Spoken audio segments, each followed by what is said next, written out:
aquel tiempo dijo Jesús a sus discípulos: si no sois mejores que los escribas y fariseos, no entraréis en el reino de los cielos. Os lo aseguro. Habéis oído que se dijo a los antiguos: no matarás, y el que mate será procesado. Pero yo os digo, todo el que esté peleado con su hermano será procesado. Habéis oído el mandamiento: no cometerás adulterio. Pues yo os digo, el que mira a una mujer casada deseándola, ya ha sido adúltero con ella en su interior.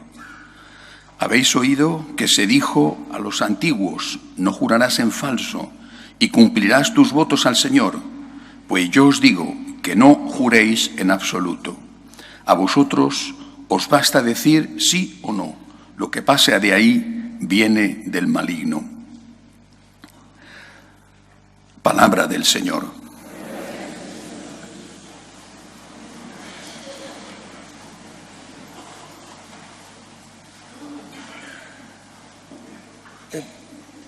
No podemos entender lo que quiso Jesús haciéndose hombre y viniendo a la tierra si no nos damos cuenta de que todo lo que hizo fue por nuestro bien. Y digo todo, no solamente su muerte redentora o su resurrección, que nos ha abierto las puertas del cielo, sino también su enseñanza. Y quizá este es el mayor inconveniente que tenemos en nuestra época. Chesterton decía: lo bueno de la Iglesia es que nos ayuda a no ser hijos de nuestro tiempo, sino hijos de Dios. Tenemos que luchar siempre contra nuestro tiempo, en cualquier tiempo de la historia. Y nuestro tiempo, en el que nos ha tocado vivir, en muchas cosas igual a los tiempos que nos han precedido, en otras distinto. Nuestro tiempo es un tiempo de hedonismo. Es un tiempo de darle gusto al cuerpo. Es un tiempo de permisividad. Es un tiempo de relativismo. Este es nuestro tiempo. Y si seguimos a Jesús, con dificultades, con caídas, porque las tenemos, si seguimos a Jesús, logramos no ser hijos de nuestro tiempo, sino hijos de Dios. El plan de Dios, desde el momento en que creó al hombre, pensando en el bien del hombre, repito, no en fastidiar al hombre, el plan de Dios fue enseñar al hombre a vivir conforme a unas leyes morales. Por el bien del hombre y por el bien, naturalmente, de la sociedad, y por el bien, de forma especial, del débil, porque el fuerte se las apaña bien. El débil es el que sufre, sea quien sea el débil, el niño no nacido, la mujer, el enfermo, el débil. Pero también incluso por el bien del fuerte, porque hacer daño, portarte mal, no solamente perjudica a la víctima, sino que también perjudica al que hace el mal. ¿Cómo hace Dios esto? ¿Cómo pone Dios las leyes morales, las leyes éticas para el bien del hombre? 3 niveles. El primero, lo que llamamos la ley moral natural, se estudia en el derecho natural, la ley moral natural. Principios muy básicos, muy sencillos. Lo resume perfectamente, dicen que es de Confucio la frase, llega después a Occidente diciendo con esa frase que se llama la regla de oro de la moral natural. No hagas lo que no te gustaría que te hicieran a ti. Esta frase es muy anterior al cristianismo. Repito, los estudiosos de la ética dicen que corresponde a Confucio, que incluso a lo mejor hasta era anterior a él, muy anterior al cristianismo. Es una ley moral básica. No hagas lo que no te gustaría que te hicieran a ti. Hay que empezar por ahí. Además, yo os aconsejo, por ejemplo, los que tenéis hijos adolescentes, que empecéis por esta ley. No hagas lo que no te gustaría que te hicieran a ti. Empezad por esta ley porque es la básica de la enseñanza moral. Repito, no para fastidiarnos, sino para ayudarnos. Porque si no sabemos comportarnos, ¿cómo vamos a recibir del otro el trato que nos gustaría que nos dieran a nosotros? Si tú no aprendes a circular y dices que te saltas el semáforo en rojo porque a ti te apetece, ¿tienes derecho a quejarte cuando es el otro el que se salta el semáforo en rojo y te atropella? ¿Verdad que no? Por tanto, primera ley, no hagas lo que no te gustaría que te hicieran a ti, pensando en tu bien, en el bien del prójimo, en el bien del débil, pero pensando en tu bien. O sea, esta idea, repito, de nuestra época, de que lo mejor es no tener leyes morales y que cada uno haga lo que quiera, es suicida y asesina. Suicida porque va a ir contra ti y asesina porque vas a hacer daño al otro. Que haya leyes morales es imprescindible para el bien del hombre, de la familia y de la sociedad. Insisto, gracias a Cristo no somos hijos de nuestra época. Gracias a Cristo podemos superar, en este caso, el relativismo y el hedonismo de nuestra época y aspirar a ser ciudadanos del cielo, seres humanos como Dios quiere. Segunda ley moral, la pone nuestro Señor en lo que ya llamamos la revelación, es decir, el trabajo que va a hacer Dios desde Abraham, eligiéndose un pueblo en el cual ir poniendo esas semillas de dogma, por ejemplo, la existencia de un solo Dios, y de moral. Y esto va a quedar cristalizado magníficamente en los 10 mandamientos. Moisés recibe las tablas en el Sinaí con 3 mandamientos para Dios y 7 mandamientos para regular las relaciones entre los hombres. Primer mandamiento entre los hombres, primer mandamiento, la familia. Honra a tu padre y a tu madre. Segundo mandamiento, la vida. No matarás. Y antes, primer mandamiento de todos, la relación con Dios. ¿Cuál es la gran diferencia entre no hagas el mal que no te gustaría que te hicieran a ti y los mandamientos de Moisés? De verdad que una de las cosas más interesantes que se pueden hacer, por lo menos para un sacerdote, pero creo que para todos, es estudiar comparativamente las religiones. Es interesantísimo. Porque las otras religiones que existían, las vecinas, en la época de Moisés, en la época de, por ejemplo, los egipcios, bueno, pensaban que a Dios se le contentaba con el culto, las ofrendas en el templo, la asistencia en determinadas festividades importantes. Dios está contento con la grasa de los carneros. Y los profetas dicen, eso nada, ¿qué le importa a Dios la grasa de los carneros?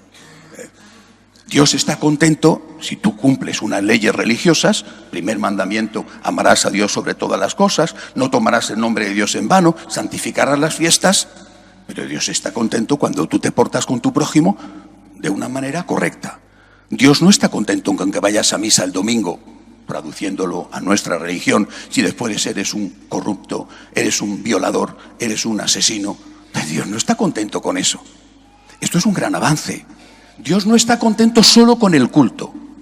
El culto sí, la oración sí, la liturgia sí, y el comportamiento con el prójimo también. Y lo que va a hacer el Señor, enseñándoselo a Moisés, es desarrollar esa ley básica, natural, desarrollarla. Familia, vida, pensamiento también. No tendrás pensamiento, no consentirás pensamiento ni deseos impuros. Vale, hasta ahí. Segundo gran avance ético, repito, insisto, es fundamental tenerlo en cuenta, por nuestro bien y por el bien de los que viven con nosotros, naturalmente. Vale. Pero este gran avance, que lo fue un gran avance, el que se consigue con Moisés, tenía también sus lagunas. Unas lagunas que no quedaron especificadas y unas lagunas que se hicieron cada vez más grandes. Por ejemplo, muchas veces se ridiculiza o se critica el precepto judío al menos de aquella época, que regulaba la venganza, ojo por ojo y diente por diente. Ese precepto, comparado con su época, fue un gran avance. Solo, ojo por ojo, diente por diente, solo, porque antes de eso no era ojo por ojo, sino 2 por 1. Te han hecho una, da el doble, o el triple, arrasa, destruye, para que así no le quede al otro ganas de volver a meterse contigo. No, solo ojo por ojo, diente por diente, solo. Fue un gran avance en su época. Llega Jesús y dice, eso que fue un gran avance es insuficiente. Es insuficiente. No nos basta, dice Jesús, a los que queráis seguirme, no nos basta con no hacer el mal. Tenemos que dar un paso más, hacer el bien. Y eso, en el Evangelio de hoy, aparece reflejado en dos puntos. Uno es el tema de la violencia, el tema de la venganza, el tema del rencor. No nos basta con no hacer el daño o con hacer un daño proporcional. Tienes que perdonar a tu enemigo y tienes que llegar al extremo incluso de hacer el bien a quien te ha hecho el mal. No te conformes con no hacer el mal. Tienes que ir más allá.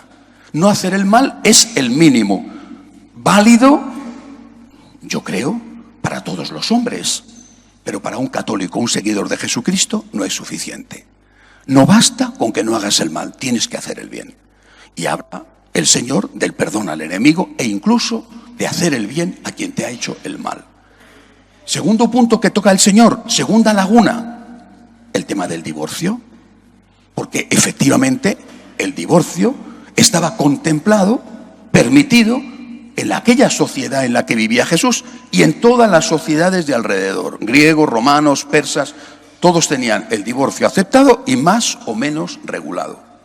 Eso, comparado con lo anterior, lo mismo que la regulación de la venganza, eso fue un gran paso. ¿Y por qué fue un gran paso? Porque antes había, por ejemplo, y había todavía sociedades donde existía la poligamia. En la época de Jesús eso ya no era así. Se había dado un gran paso luchando contra la poligamia y estableciendo la monogamia como una forma digna, mucho más digna de vivir. Se había dado un gran paso. Lo mismo, repito, que la regulación de la venganza fue un gran paso comparado con lo anterior. Pero era una laguna, no era suficiente. ¿Y qué es lo que va a decir Jesús? Oye, si tú quieres seguir siendo judío o adorador de Júpiter, si tú quieres seguir otras religiones, es un asunto tuyo. Pero si quieres ser mi discípulo, no te basta con que no le pegues a tu mujer una paliza. No te basta con eso. Tienes que amar a tu mujer. Lo va a decir San Pablo de una manera perfecta y preciosa. Tienes que amar a tu mujer. Y dice, y tienes que amar a tu marido. Pero el Señor dice, y no puedes divorciarte. No puedes divorciarte. El que se divorcia de su mujer y se casa con otra, comete adulterio contra la primera. Y lo mismo dice, y lo mismo si es ella la que se divorcia del marido y se casa con otro. Esto era tan duro, tan chocante para aquella cultura, que en ese momento algunos de los apóstoles se le enfrentaron y le dijeron, hombre, es que si eso es así, no tiene cuenta casarse. Y Jesús no dijo, bueno, vamos a ver, no nos pongamos tan exagerados ni tan radicales, vamos a ver excepciones. No cedió y dijo, bueno, oye, pues el que considere que no le tiene cuenta casarse, pues que no se case. Pero el divorcio está prohibido entre nosotros. El que se divorcia de su mujer y se casa con otra, no el divorcio en sí mismo, y se casa con otra, comete adulterio contra la primera. Repito, vuelvo al origen. Las normas morales son por nuestro bien. Yo no considero negativo, al contrario, lo considero muy positivo, que haya normas de tráfico, que son al fin normas de comportamiento. Lo considero muy positivo. Nadie podría salir a la calle con su automóvil si no supiéramos que en un semáforo rojo hay que esperar. No consideremos las normas morales como cosas que vienen a amargarnos la vida, sino como reglas que vienen a ayudarnos a nosotros, a los nuestros y sobre todo a los más débiles. Aunque esto sea ir contra el mundo, gracias a Dios, Cristo nos enseña a no ser hijos de nuestro tiempo, sino a ser hijos de Dios y herederos del cielo. Desde esta perspectiva, sabiendo que aunque cueste mucho trabajo, es bueno para mí, es como tengo que verlo todo. No puedo tener venganza. Tengo que ser capaz de rezar e incluso de ayudar a mi enemigo. Ha superado el Señor ese tema, que ya era un avance con respecto a lo que había antes. No puedo acudir al divorcio y casarme con otra o con otro. No puedo hacerlo. Y si lo hago, sé que estoy cometiendo un pecado de adulterio, que tendrá que recibir Por supuesto, esa persona, también su apoyo, porque todos sabemos muchas circunstancias que hay detrás de esas rupturas matrimoniales y nadie tiene por qué ser estigmatizado ni señalado con el dedo, pero no puedes comulgar. Bienvenido a la iglesia, esta es tu casa, bienvenido a los grupos de oración, bienvenidísimo a misa, pero no puedes comulgar. Y repito, son las normas del Señor para el que quiera seguirlas, que no te obliga a nadie a ser católico, que si tú quieres ser católico es porque tú quieres, pero estas son las normas del Señor y son normas dadas por nuestro bien. Y esos son dos aspectos que tocaba el Evangelio de hoy, el divorcio y la venganza. Bueno, por supuesto, hay muchísimos más aspectos. Por ejemplo, la limosna. Es un tema fundamental en el cristianismo, fundamental. ¿Por qué? Porque el Antiguo Testamento mandaba no robar.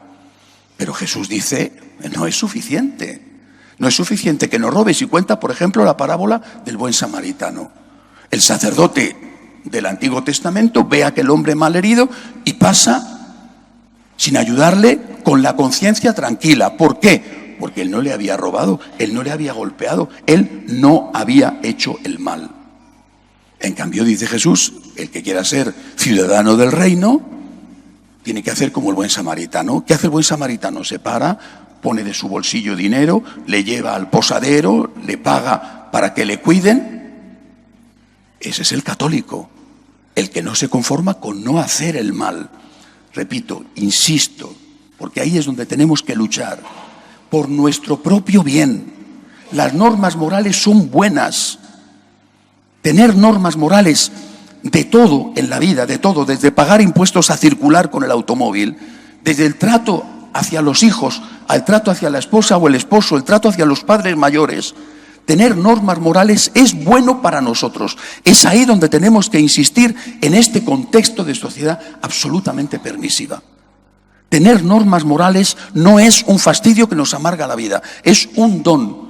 Haber recibido de Cristo la luz para saber cómo tenemos que comportarnos. Junto a esta luz, a veces cegadora, en el sentido de que a veces nos cuesta mucho, junto a esta luz está la gracia de Dios. Saber el camino sería, la verdad, bastante incómodo si no tuviéramos ayuda para recorrer ese camino. El camino está. Estrecha es la puerta que lleva a la salvación. Ancho es el camino que lleva a la perdición. No nos engaña nunca Jesús. El que quiera ser mi discípulo, que cargue con su cruz de cada día. No nos engaña. Nunca nos ha vendido que esto vaya a ser sencillo. Nos ha dicho, este es el camino por tu bien en la tierra, y por tu bien en el cielo. Pero yo te ayudo, y te ayudo dándote la gracia, dándote la fuerza.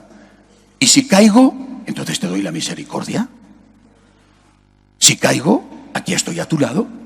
Basta con que pidas perdón, basta con que te arrepientas, te levantas y vuelves a empezar. Quien no ha caído no solamente una, sino muchísimas veces en la vida, siempre nos hemos encontrado al Señor que nos extiende la mano y que nos dice, vuelve de nuevo a casa, como aquella parábola del hijo pródigo. El Señor es un don, no es un amargavidas, no es un aguafiestas. Cristo es nuestro Salvador y es nuestro Salvador cuando muere en la cruz y cuando nos enseña a distinguir el bien del mal. Gracias a sus enseñanzas podemos comportarnos de verdad como seres humanos y no como animales que se hacen daño unos a otros, donde lo que impera es la ley de la selva.